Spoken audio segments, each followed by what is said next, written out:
অনেক কয়েকজন হচ্ছে নোবেল বিজয়ী একসাথে হয়েছে, একটা মিটিং করতেছে, তা বলতেছে যে মানুষের জীবনের জন্য দরকার এরকম সবচেয়ে প্রয়োজনীয় 2টা লাইন বলতে হবে, 2টা, এর বেশি বলতে পারবে না।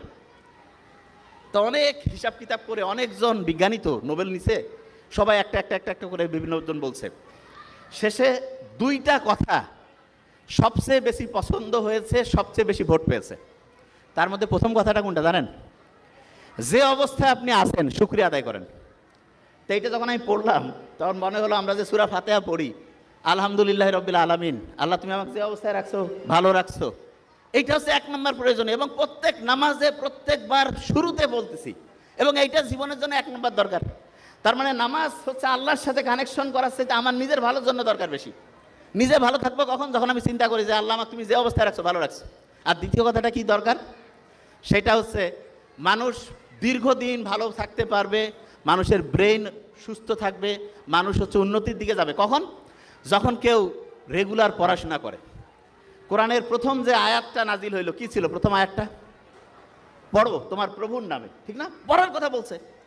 তা আল্লাহ কিন্তু নাজিল হওয়া প্রথম কথাটা পড়ার সাথে, কোরআনে আমরা যখন সূরা ফাতিহার প্রথম যে আয়াতটা দিয়ে নামাজ শুরু করি প্রত্যেক রাকাতে, সেটা কি ছিল? প্রথম রাকাতে প্রত্যেকবারে বলতেছি, সেটা কি? সেটা হচ্ছে শুকরিয়া জানাচ্ছি আল্লাহর কাছে। তার মানে মানুষের জন্য যেটা সবচেয়ে প্রয়োজনীয় আল্লাহ কিন্তু সেট করে দিয়েছেন। এখন দেখেন, অনেকেই বলে না যে আমি পড়ি কিন্তু আমার পড়া খেয়াল থাকে না, আছে না? স্টুডেন্টের এই সমস্যাটা বেশি তো। আচ্ছা, ছেলেদের মধ্যে বলবেন ঈদের নামাজ কারা কারা পড়েন? একটু হাত উঁচু করেন তো। বাকিরা পড়েন না? ঈদের নামাজ প্রত্যেকেই পড়ি। আচ্ছা, তাহলে ঈদের নামাজ যে পড়ি, ঈদের নামাজে রিয়েলি আপনাকে এবার হাত উঠাতে বলবো না, অনেকে ভুল করেন না? এদিক ওদিক তাকাচ্ছেন যে কি মানে যাবো নাকি হাত বাঁধবো, হয় না? 100% হয়। কিন্তু যখন আমি এই যে 5 ওয়াক্ত নামাজ পড়ি, এটাতে কি হয়? প্রশ্নই আসে না। কারণটা কি? কারণটা হচ্ছে, আপনি এখন বলতে পারেন যে ভাই আমরা তো ওই ঈদের নামাজ মাত্র সেরকম পড়ি নাই। আপনি হিসাব করে দেখেন, প্রত্যেক বছরে 2 বার করে আপনি ঈদের নামাজ পড়েন।